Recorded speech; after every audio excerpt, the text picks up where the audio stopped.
लगभग बसपा से 40 के आसपास पदाधिकारी चर्चा कर रहे हैं। उनके साथ जो 400 कार्यकर्ता आज नेताजी के साथ जो है यहाँ कांग्रेस प्रवेश कर रहे हैं। पूरे प्रदेश में गैर भाजपाई विचार के जितने भी मतदाता हैं, घटक दल हैं, उनको एकत्रित लाकर बेहतर समन्वय के साथ हम इस लड़ाई में निश्चित। आज मैंने आपके थ्रू कांग्रेस पार्टी की सदस्यता ली कि जीत कर हम लोग चुनाव और ये सीट कांग्रेस की झोली में आपको देने का और मैं आप लोगों के सुख दुख में जिस तरीके से पहले शामिल थी वैसे ही आज भी शामिल होंगी। पहला चुनाव उन्होंने कुर्सी से लड़ा था, बाराबंकी जो इन्होंने लड़ा। इत्तेफाक से 2007 में मैंने भी विधानसभा का चुनाव लड़ा था और मैं इनके खिलाफ चुनाव लड़ा था और ये जीती थी, एमएलए निर्वाचित हुई थी। और बाद में आगे चलकर मेरे पुत्र तनुज पुनिया के खिलाफ भी आपने चुनाव लड़ा था।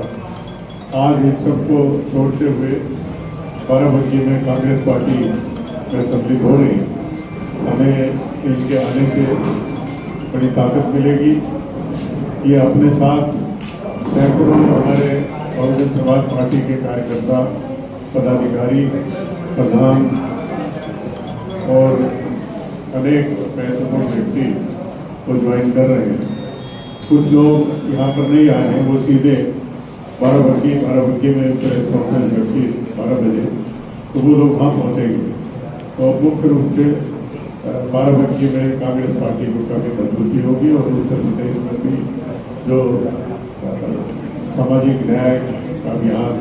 खेल रखा है उसको मजबूती मिलेगी। और आपका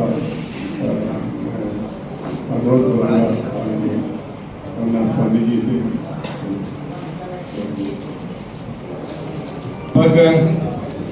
बसपा से 40 के आसपास पदाधिकारी पंचायत के पदाधिकारी प्रवेश कर रहे हैं। उनके साथ जो 400 कार्यकर्ता आज नेताजी के साथ जो है यहाँ कांग्रेस प्रवेश कर रहे हैं। गया प्रसाद जी, आरती जी,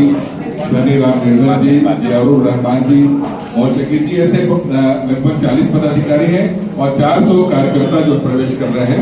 तो इन सबका हम कांग्रेस परिवार में स्वागत करते हैं। अब मैं निवेदन करूंगा अविनाश पांडे जी से कि फिर को संबोधित करें।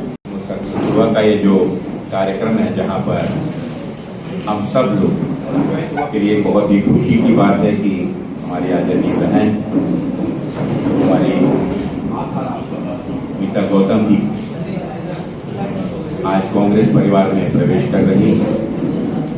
और जैसा कि सम्माननीय पीएस पुनिया जी ने उनका स्वागत करते हुए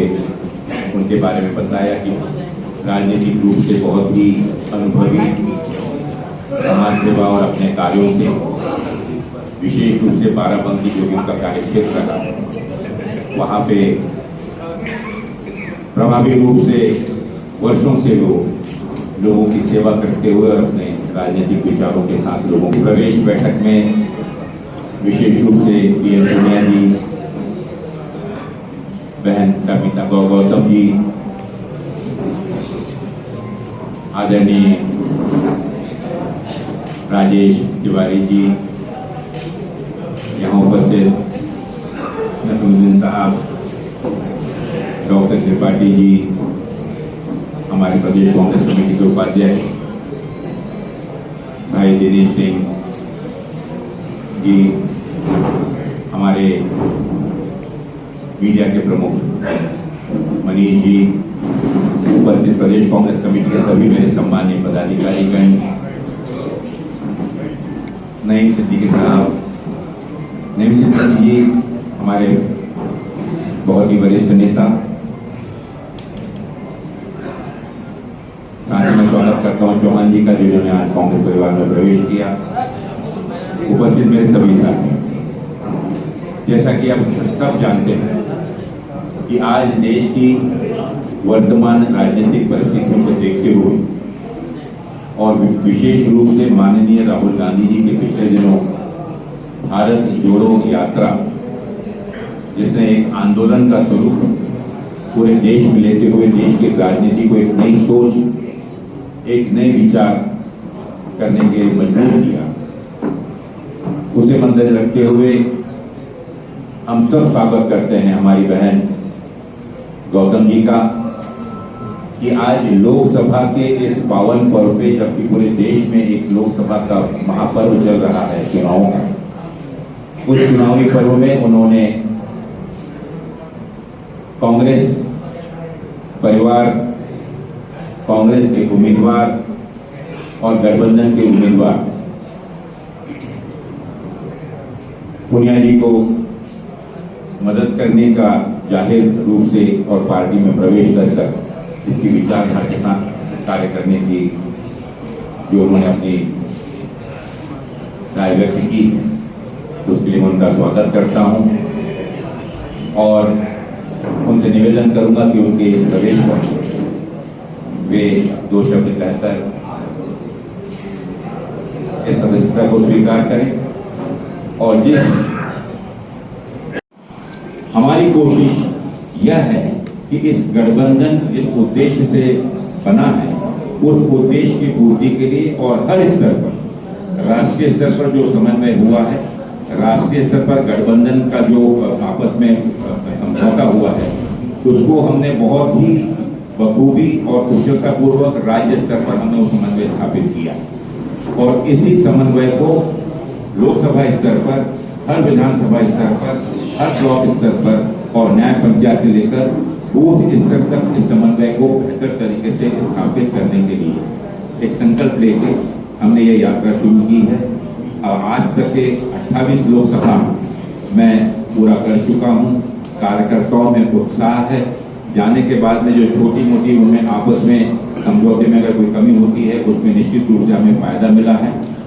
आज मैं शुरुआत कर रहा हूँ सुल्तानपुर से अमेठी। यहाँ पर कांग्रेस पार्टी के जो कांग्रेस पार्टी, समाजवादी पार्टी, घटक दल के जो भी प्रमुख घटक हैं, पदाधिकारी हैं, जिला स्तर पे, बूथ स्तर के जो जिम्मेदार लोग हैं, उनके साथ बैठकर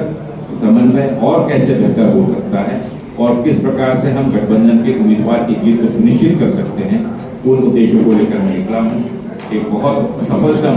ये प्रयोग है और मुझे पूरी उम्मीद कि पूरे प्रदेश में गैर भाजपाई विचार के जितने भी मतदाता हैं,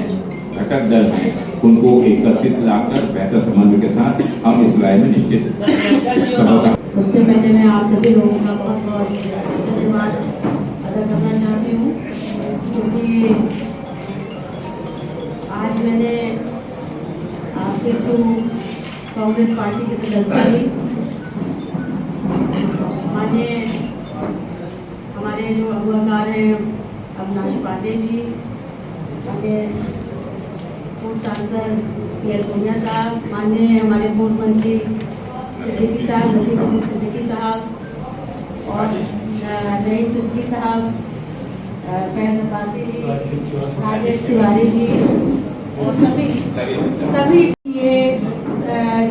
जीत कर हम लोग चुनाव और ये सीट कांग्रेस की झोली में आपको देने का पूरा प्रयास करेंगे। और मैं ये आप सबकी तरफ से आश्वस्त कराना चाह रही हूँ, क्योंकि मेरे भाई ये जो यहाँ खड़े हैं ये अकेले जरूर आए हैं, कुछ लोग रास्ते में भी है, बहुत से लोग बाराबंकी में पहुंचेंगे, क्योंकि बहुत अटेंडर मुझे ये टाइम मिला। कम समय में मैंने जितने लोगों को सूचना दे पाई वो लोग यहाँ उपस्थित हैं और उन्होंने पूरा अपना मेरे साथ सहयोग दिखाया है। तो मैं बस इतना ही कहना चाहूंगी, आप लोग एक नहीं हैं, 1000 के बराबर हैं और मेरी आप लोग ताकत हमेशा थे, हैं और हमेशा रहेंगे। और मैं आप लोगों के सुख दुख में जिस तरीके से पहले शामिल थी, वैसे ही आज भी शामिल होंगी, कहीं भी आप लोग को शिकायत का मौका नहीं दूंगी। आप सभी का और पत्रकार बंधुओं का सभी का बहुत बहुत धन्यवाद और पूरी कांग्रेस कमेटी का भी बहुत बहुत धन्यवाद कि मुझे अपने परिवार का सदस्य बनाया और मैं पूरी निष्ठा और ईमानदारी से काम करने का काम करूँ। जिस चीज को छोड़ दिया तो फिर उसके बारे में कहने से कोई फायदा नहीं है। बस ये है कि हमें आगे फ्यूचर देखना है, देश का फ्यूचर देखना है और देश का फ्यूचर राहुल गांधी जी और जो काम कर रहे हैं, मेरे ख्याल से उससे बेहतर काम और कोई कर नहीं सकता। और हमारे समाज की, जो जिस समाज को मैं बिलोंग करती हूँ, उसकी लड़ाई संविधान की है और हम संविधान को तोड़ने वाले या नुकसान पहुंचाने वाले को कभी भी बख्शेंगे नहीं। हम अपना काम करके दिखाएंगे। कमला जी, प्रधानमंत्री जी ने राहुल गांधी के लिए कहा कि डरो मत, भागो मत। स्मृति ईरानी कह रही है कि मेहमान हैं, उनका स्वागत है। आपके ही गढ़ में वो आपको मेहमान कह रही है। बेटी छोड़ने की वजह भी पूछ रहे हैं लोग। देखिए, माननीय प्रधानमंत्री जी के आजकल जो वक्तव्य वो कर रहे हैं, क्या सोच कर रहे हैं, किस डर से कर रहे हैं, किस प्रकार से भयभीत होकर कर रहे हैं, कि पूरी देश मीडिया के माध्यम से और उनके वक्तव्य के माध्यम से जान रहा है। एक चीज मैं स्पष्ट कर दूं कि माननीय राहुल गांधी जी ने ही ये नारा दिया हुआ और आज भी वो कायम है, डरो मत का। मुझे खुशी है कि माननीय प्रधानमंत्री जी ने उसी डरो मत से डरकर ये जो वक्तव्य किया है, वो अपने आप में दर्शाता है कि राहुल गांधी जी के द्वारा पूछे गए जितने भी देश हित में, चाहे किसानों से संबंधित हो, युवकों से संबंधित हो, इस देश की महिलाओं की व्यवस्था और उनकी सुरक्षा से संबंधित हो, या इस देश की अर्थव्यवस्था से संबंधित हो, इन सभी प्रश्नों को और गलत नीतियों के विरोध में माननीय राहुल गांधी ने समय समय पर बिना डरे, बिना किसी खौफ के, बिना किसी ईडी या संवैधानिक संस्थाओं का जिस प्रकार से पूरे देश में दुरुपयोग हुआ जा रहा है और उन्हें भी आतंकित करने की कोशिश की, तो पूरे देश ने देखा कि राहुल गांधी जी बिना डरे उन्होंने प्रधानमंत्री जी से हमेशा उन प्रश्नों का जवाब मांगा है। तो बेहतर होगा कि माननीय प्रधानमंत्री इस प्रकार से अनगल या अनुचित प्रश्न या बयान करने के बदले उन प्रश्नों का उत्तर दें जिन्हें माननीय राहुल गांधी और पूरे देश की जनता जानना चाहती है, चाहे वो 404 पार संविधान को बदलने की बात, या इस देश की अर्थव्यवस्था और आसमान छू रही महंगाई और बेरोजगारी की बात है। क्योंकि देश की जनता उन मुद्दों पर निर्णय लेना चाहती है। तो बेहतर होगा कि माननीय प्रधानमंत्री जी पुनः एक बार वास्तविकता को जानते हुए और इस देश की मानसिकता को जानते हुए, जो कि बदलाव की एक पूरे देश में लहर है, उसको अनदेखा या लोगों का ध्यान भटकाने का कार्य करने के बदले इन विषयों पर अगर बोलेंगे तो इस देश के हित में होगा, चुनाव के हित में होगा, चुनाव प्रणाली के। देखिए, राजनीति में ये सब चीजें जो हैं, कोई भी, मुझे लगता है कि इस प्रकार की चीजें किसी प्रकार से अनुचित नहीं है। रोज सुबह से शाम इस देश की राजनीतिक करवट, राजनीतिक सोच जिस प्रकार से तेजी से बदल रही है, तो गठबंधन के नाते, जिम्मेदार राजनीतिक पार्टी के नाते हर पार्टी का ये अधिकार और उनकी जिम्मेदारी है। देश विदेश की ताज़ा खबर पाने के लिए हमारे चैनल NTV निष्पक्ष को सब्सक्राइब करें व बेल आइकन दबाना ना भूलें।